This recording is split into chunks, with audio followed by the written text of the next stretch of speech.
Bienvenidos y bienvenidas a su programa Monseñor Romero y la misión del Evangelio. Un programa que lleva dos objetivos: conocer a Monseñor Romero y estudiar la Sagrada Escritura con un juicio crítico desde la teología de la liberación. Cada día tendremos un encuentro con Monseñor Romero y con el Dios de Jesús.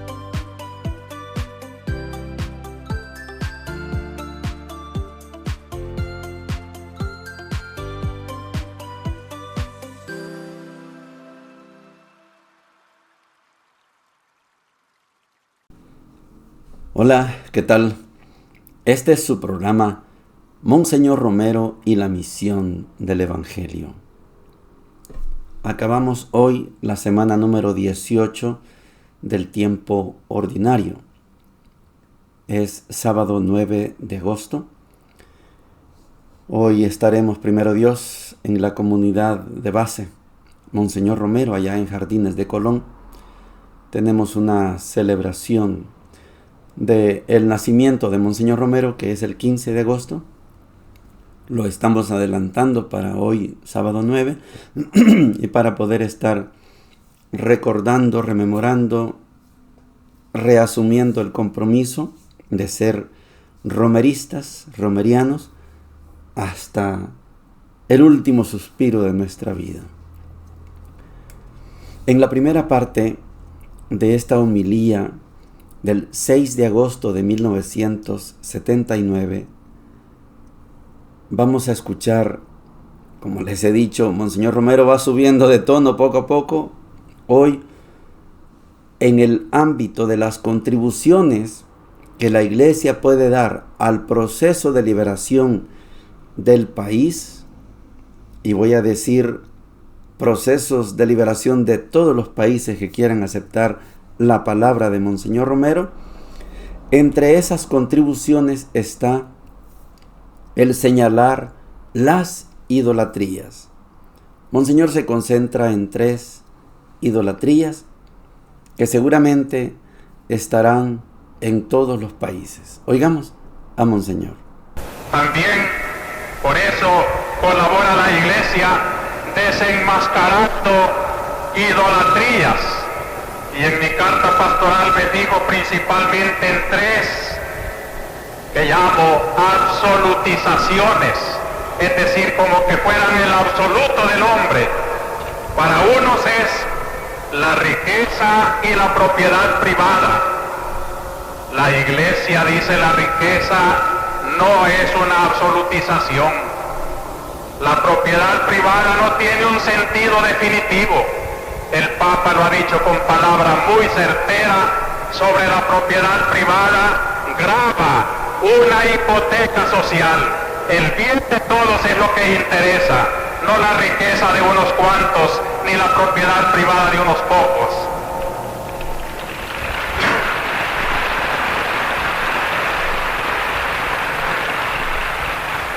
Una segunda idolatría ante la cual se encuentran muchos salvadoreños es la que se llama la seguridad nacional.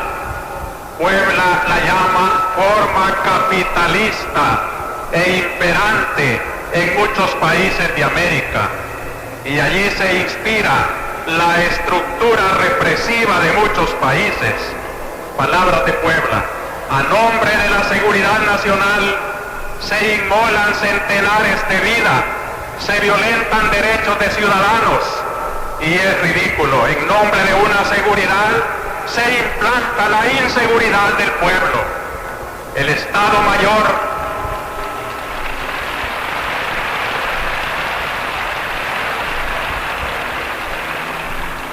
Sigo leyendo a Puebla.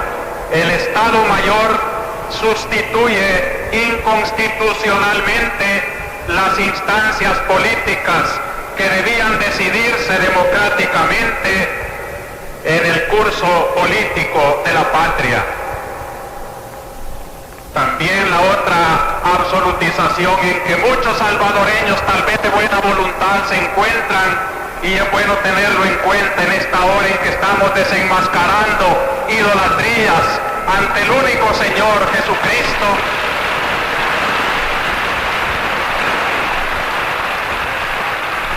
es esta. Y aquí mucho cuidado, queridas comunidades eclesiales de base de nuestra iglesia. Es la absolutización de la organización popular. También esto es un fanatismo. También aquí hay sectarismos. También aquí hay idolatrías, orgullo de élites. Nadie, ninguna organización popular tiene que arrogarse el sentir del pueblo. Es un modo de expresarse nada más, pero respetemos al pueblo, respetemos sus opciones y jamás queramos hacer de lo que ya opté yo o mi grupo, mi organización, como si fuera la única solución. El país interesa más que la organización, no la organización sobre el país.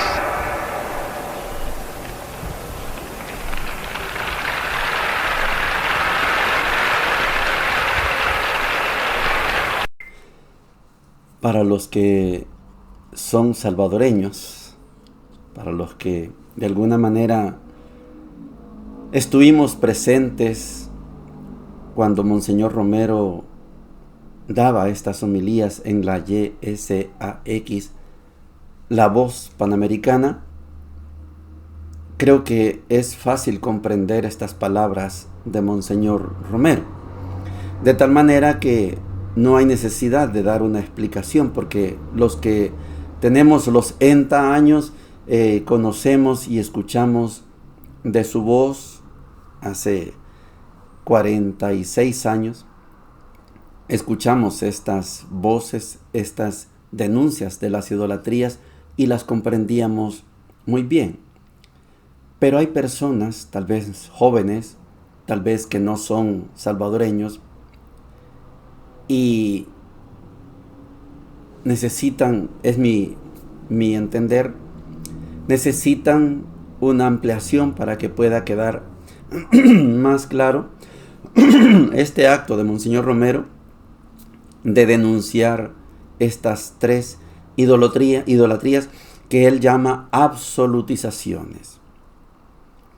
Cuando algo es absoluto, significa no hay nada relativo.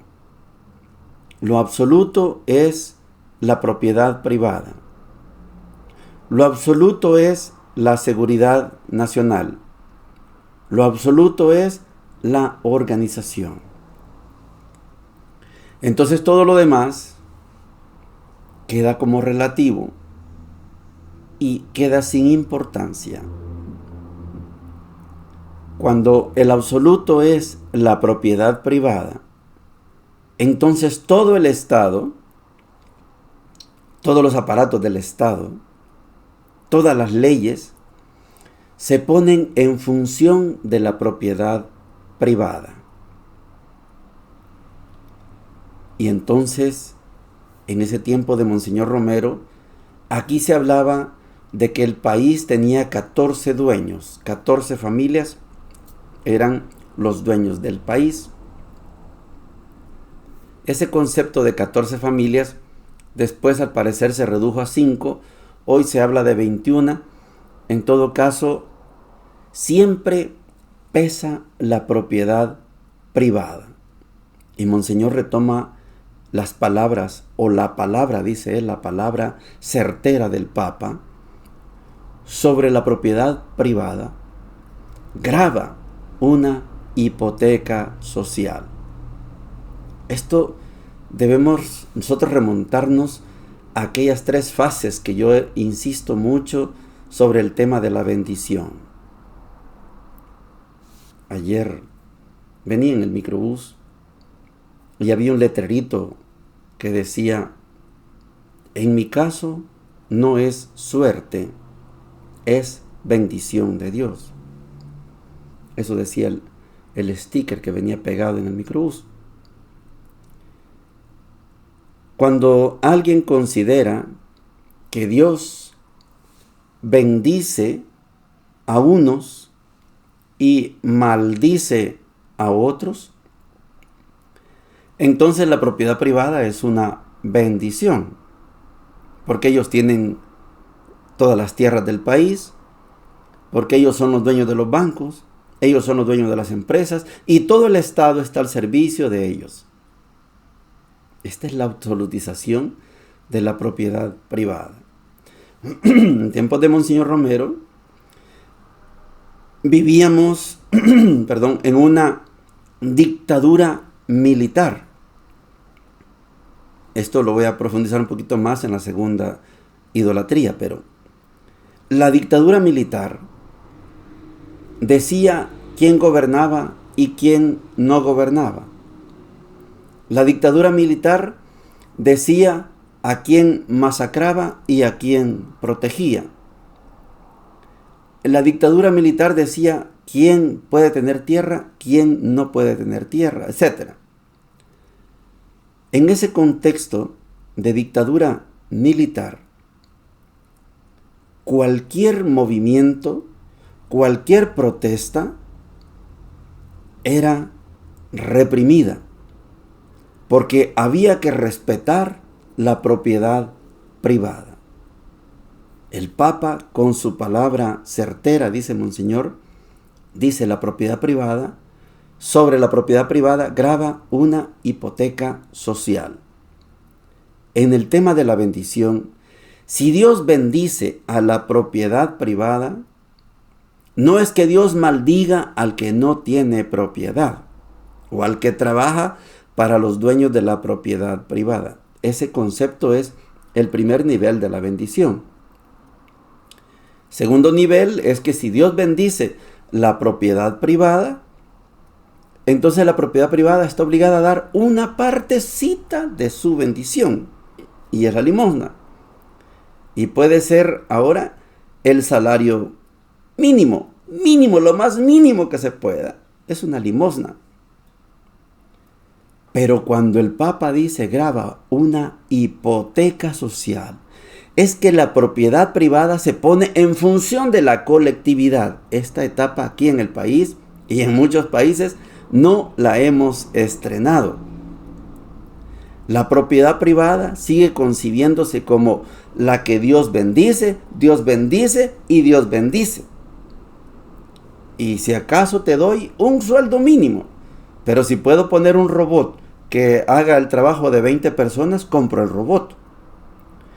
Porque no me interesa la hipoteca social. Me interesa mi bendición. Esta es la absolutización de la propiedad privada. En otro momento, Monseñor Romero llamó a la propiedad privada cables de alta tensión. Nadie la puede tocar, porque el que la toca queda electrocutado. La propiedad privada como absoluta es una idolatría, aquí y en cualquier país del mundo. Sobre la propiedad privada grava una hipoteca social. Y esa hipoteca social es que la propiedad privada tiene que ser administradora de la bendición para que lleguen los beneficios a todos y todas. Segunda idolatría, la seguridad nacional. Aquí yo quiero profundizar un poquito más sobre esto porque quiero que quede bastante claro, al menos desde mis conocimientos. Sucede que estamos bajo una dictadura militar. Venimos desde una masacre de 30,000 campesinos indígenas en la zona de los Izalcos, y todo el occidente prácticamente fue masacrado por el general Maximiliano Martínez, que se prolongó en el poder hasta el año 44. Dictadura. Después vinieron militares, y después a los que los militares querían que gobernaran. En ese contexto de dictadura militar, lo que importa es que a este país no entre el comunismo. Y yo me declaro anticomunista y le digo a toda la gente, cuídense del comunismo y cuidado el comunismo y cuidado, si usted mira a un comunista, denúncielo y yo lo mato. Esto pasó aquí en el país. La seguridad nacional se absolutizó bajo el paraguas de ser una estrategia para evitar que entrara a este país el comunismo. Pero lo que estaba organizado no era el comunismo. No nos interesaba que viniera el comunismo a El Salvador. Lo que no queríamos era más dictadura militar. Y para algunos que opinan, por gusto, 12 años de... No fue por gusto los 12 años de guerra. Valió la pena la guerra. Porque gracias a Dios acabamos con la dictadura militar. Tal vez los que son jóvenes no lo comprendan. Nosotros, los mayores, sí comprendemos que gracias a esa guerra se acabó el poder militar. Hoy hay otros militares, ese es otro poder. Pero no es igual que el que vivimos en la década del 70, del 80 y parte del 90. Esa dictadura militar terminó, la logramos, me incluyo, logramos que desapareciera. De 63,000 militares se redujo a 31. El presidente actual está aumentando el número de militares que no tienen, en mi opinión, las características que tenían aquella dictadura militar. Eso es otra cosa. La seguridad nacional era absoluta porque le metieron al pueblo en su cabeza de que había que evitar a toda costa que llegara el comunismo a este país. Patria sí, comunismo no. Usted se acuerda de ese canto. La gente pensó que había sacerdotes comunistas, catequistas comunistas, el arzobispo es comunista. Había que matarlos a todos en nombre de la seguridad nacional. Y Monseñor denuncia este esquema de seguridad nacional, una seguridad nacional anticomunista, era absoluta. Y en nombre de esa seguridad nacional, en nombre de ese anticomunismo, había que matar a todos los que olieran a comunistas. Y Monseñor Romero ayer nos decía, el evangelio no es subversivo. Pero como toca los fundamentos, las bases de un sistema injusto que no debe existir, entonces nos consideran subversivos. Entonces mátennos, porque ser evangélico, ser evangelista, ser predicador del evangelio es ser comunista, ser subversivo. Mátennos, pues, ¿qué vamos a hacer? Pero no porque nos amenacen a muerte nos vamos a detener, porque nosotros somos evangelizadores. Lo explicó ayer Monseñor Romero. En nombre de la seguridad nacional hay que matar a todos los que huelan a comunistas. Esto pasó aquí en el país. Y la tercera, idolatría. Para aquellos que todavía a estas alturas de la vida siguen creyendo que Monseñor, su gran pecado fue que se inclinó hacia las fuerzas subversivas. No.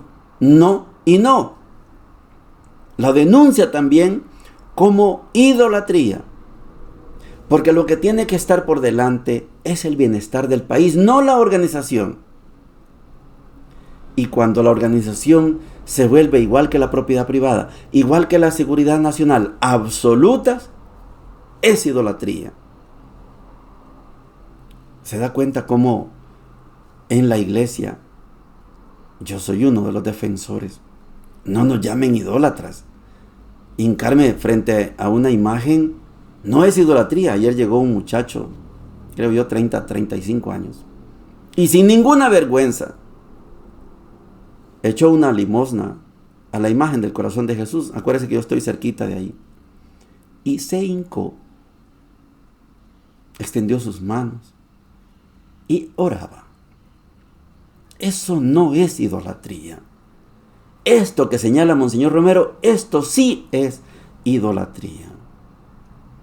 Idólatras por la propiedad privada, idólatras por la seguridad nacional, idólatras por la organización. Fuerte, yo les dije, Monseñor Romero va subiendo el tono, faltan varios. Ya terminamos las dos primeras partes de la carta, faltan dos. Es fuerte, pero yo creo que queda bien claro lo que Monseñor Romero pretendía. Vamos a las lecturas. Estamos en sábado y nos corresponde seguir estudiando el libro del Deuteronomio. Hoy estamos en el capítulo 6, versículos del 4 al 13, y dice lo siguiente: Moisés habló al pueblo diciendo: escucha, Israel, el Señor nuestro Dios es el único Señor. Amarás al Señor tu Dios con todo tu corazón, con toda tu alma y con todas tus fuerzas. Graba en tu corazón estas palabras que yo te dicto hoy. Incúlcalas a tus hijos y háblales de ellas cuando estés en tu casa y cuando vayas de viaje, al acostarte y al levantarte. Átalas a tu mano como un signo y que estén como una marca sobre tu frente. Escríbelas en las puertas de tu casa y en sus postes. Cuando el Señor tu Dios te introduzca en la tierra que Él te dará, porque así lo juró a tus padres, a Abraham, a Isaac y a Jacob, en ciudades grandes y prósperas que tú no levantaste, en casas colmadas de toda clase de bienes que tú no acumulaste, en pozos que tú no cavaste, en viñedos y olivares que tú no plantaste. Y cuando comas hasta saciarte, ten cuidado de no olvidar al Señor que te hizo salir de Egipto, de un lugar de esclavitud. Teme al Señor tu Dios, sírvelo y jura por su nombre. Palabra de Dios, te alabamos, Señor. Deuteronomio significa segunda ley. La primera ley está en el Éxodo 20, del 4 en adelante. Y todo el libro Deuteronomio se llama segunda ley. Ayer les decía que es extemporáneo. Lo que está describiendo el Deuteronomio no corresponde a la etapa del pueblo de Israel en el desierto, cuando van organizándose, como vimos en el libro de los Números, así como un desfile, se están organizando para ir a conquistar la tierra prometida. Esto es extemporáneo. La conciencia de el Dios único y no hay otro es bien posterior. No es del año 1200, 1250, que es cuando están en el desierto. No. Esta conciencia de que hay un solo Dios, incluso puede ser posterior a la experiencia del exilio en Babilonia. Pero el libro aparece como si lo escribió Moisés. No podemos sustentar que lo escribió Moisés. Se dice que Moisés escribió los primeros 5 libros de la Biblia, el Pentateuco. No. De Moisés escribieron 4 tradiciones: la yavista, eloísta, sacerdotal y la deuteronomista. Hoy estamos en la tradición deuteronomista. El Deuteronomio quiere que el pueblo de Israel tome conciencia que aunque hayan varios dioses, el mío es el mejor. Y posteriormente, que el pueblo profese que solo hay un Dios. Esto que estamos leyendo de Deuteronomio 6 se llama el credo judío. Shema, Shema Israel, escucha Israel, Shema. Es un mandato, escucha Israel. El Señor tu Dios es el único Dios. Hace bastantes años vimos una película, no recuerdo el nombre, pero era una película que ilustra sobre el Shema Israel. Una muchacha alemana se enamora de un muchacho judío. Ella lo esconde porque los alemanes andan matando a todos los judíos. Y pasó escondido mientras Hitler y sus ejércitos estaban matando a los judíos. Pero hay un momento en que la historia da vuelta y las fuerzas aliadas destruyen a los ejércitos de Hitler y el muchacho anda portando un uniforme militar alemán. Y las fuerzas aliadas lo encuentran, lo encañonan y lo van a matar. Pero él, en su desespero, recita Shema Israel, esto que estamos leyendo aquí. Y los soldados de las fuerzas aliadas, cuando escuchan que él proclama el credo judío, Shema Israel, escucha, Israel, el Señor tu Dios es el único Dios. Él te sacó de Egipto, Él te dio la tierra, los cañones no dispararon, le perdonaron la vida porque era un judío. El credo, el Shema Israel, lo salvó. El pueblo judío en la actualidad permanentemente reza esto como su credo. Así como usted y yo vamos a la misa y después de la homilía el Padre dice, profesemos nuestra fe. Creo en Dios Padre Todopoderoso, Creador del cielo. Creo en Jesucristo su único. Creo en el Espíritu Santo. Creo en la Santa Iglesia. Creo en la vida del mundo futuro. Amén. Ese es nuestro credo. El credo de ellos es Shema Israel. Escucha Israel. El Señor nuestro Dios es el único Señor. Amarás al Señor tu Dios con todo tu corazón, con toda tu alma y con todas tus fuerzas. Él te sacó de Egipto. Él te dio la tierra prometida. Es maravilloso cuando una religión se conserva pura como este credo de la religión judía. Tener conciencia que Dios es el único. Usted y yo también tenemos esa conciencia. Somos 3 religiones monoteístas: el cristianismo, el judaísmo y el islam, los musulmanes. Ellos creen en Alá, los judíos en el Dios de Israel, el Dios de Abraham, el Dios de Isaac, el gran yo soy, y usted y yo creemos en la Santísima Trinidad, Dios Padre, Hijo y Espíritu Santo, monoteístas. El Evangelio de hoy, ya estamos en el capítulo 17, pronto tendremos el 4.º discurso de Jesús, el capítulo 18. Lo que estamos leyendo de Mateo es la antesala, la preparación. Mateo 17, del 14 al 20, dice lo siguiente. Un hombre se acercó a Jesús y cayendo de rodillas le dijo, Señor, ten piedad de mi hijo que es epiléptico y está muy mal. Frecuentemente cae en el fuego y también en el agua. Yo lo llevé a tus discípulos, pero no lo pudieron sanar. Jesús respondió, generación incrédula y perversa, ¿hasta cuándo estaré con ustedes? ¿Hasta cuándo tendré que soportarlos? Tráiganmelo aquí.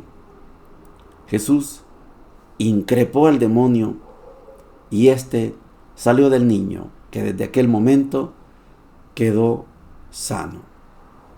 Los discípulos se acercaron entonces a Jesús y le preguntaron en privado, ¿por qué nosotros no pudimos expulsarlo?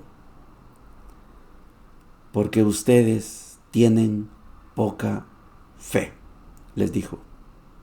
Les aseguro que si tuvieran fe del tamaño de un grano de mostaza, dirían a esta montaña, trasládate de aquí a allá, y la montaña se trasladaría, y nada sería imposible para ustedes.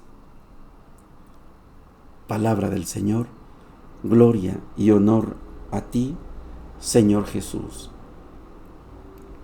Es la antesala. Yo sé que muchos de ustedes han escuchado personas, han ido tal vez a algunas misas, cultos de sanación, campañas de sanación, y han sido sanados, como el ejemplo que yo les cuento, doy testimonio. En Guatemala yo estaba en el seminario y padecía de una ceguera de mi ojo izquierdo. Prácticamente, y aunque se rían, prácticamente era como una menstruación. Bien puntual, una vez al mes, por 5 minutos, mi ojo empezaba a oscurecerse y hay un momentito en que parecían miles de hormigas y de repente negro todo aquello. En el seminario me mandaron a hacer exámenes, me pusieron tratamientos, pero nada funcionaba. Pero un día invitaron a una campaña de la Iglesia Católica, de la Renovación Carismática, y nosotros fuimos con los indígenas allá en Zumpango. Fuimos al estadio en Antigua Guatemala, no recuerdo exactamente el lugar, pero había un predicador católico que se decía que tenía poder de sanación, y de repente empezó a decir que los que tuvieran enfermedad, no sé qué, y que se pusieran de pie, y los que se pusieran de pie. Y cuando dijo, si alguien tiene problema con sus ojos, que se ponga de pie, y me puse de pie. Extendí las manos, como él decía que oráramos, con los ojos cerrados, y nunca más me volvió esa ceguera. Ya esto hace, pues sí, casi 40 años. Y yo no he vuelto a padecer de esa ceguera. Hay personas que tienen este don. Otros no, yo no lo tengo. Y sé que muchos de ustedes tampoco lo tienen. Esto se encierra en una palabra que se llama misterio. Y los misterios no se pueden explicar. Los discípulos no pudieron. Jesús se enoja. ¿Por qué no pudimos, Señor? Por su falta de fe. Hay personas que tienen más fe que yo. Otros tal vez tendrán menos fe que yo. Pero no todo es cuestión de fe. Esto es un misterio. Dios dice a quién sí y Dios dice a quién no. Esa es decisión de Él. En Panamá, yo fui compañero de algunos sacerdotes y de repente comenzaron haciendo misas de sanación. Yo los veía de reojo porque los había conocido. Y no sé, en verdad, si estos amigos sacerdotes, de verdad tuvieron ese don y sanaron. No lo sé. Pero de repente empezaron a hacer campañas, misas de sanación. Y algunas veces ya empiezan a cobrar para entrar, porque hay que dar una ofrenda de $10, no sé cuánto. Pero a lo mejor. Y hay pastores que hacen que gente dice, van con unas muletas y de repente tiran las muletas. Otros dicen que son pantomimas, que son arreglos, que la gente es sana, pero va a muleta y cuando llegan, hay un montón de farsantes, también los hay. Yo me acerco a estas cosas, por mi experiencia, me acerco a estas cosas con prudencia, con respeto, porque lo considero un misterio. El Evangelio dice que el muchacho tiene una epilepsia. Esa palabra es muy contemporánea. La versión original dice, mi hijo está poseído por un demonio. Y a veces lo tira al fuego y al agua, etc. Y sánalo. Se lo he traído a tus hijos, a tus apóstoles, pero no han podido. Y cabal, Jesús expulsa el demonio. Si es epilepsia, no es demonio, pero si está endemoniado, Jesús expulsa el demonio. Yo no sé si era un demonio lo de mi ojo, pero por mi respeto al misterio, lo único que sé es que yo ya no volví a padecer de mi ceguera. Yo iba manejando y el ojo empezaba a hormiguear. Yo tenía que hacerme a un lado y esperar por 5 minutos más o menos hasta que recuperara la vista. Como les decía, era algo así como una menstruación, puntual al mes.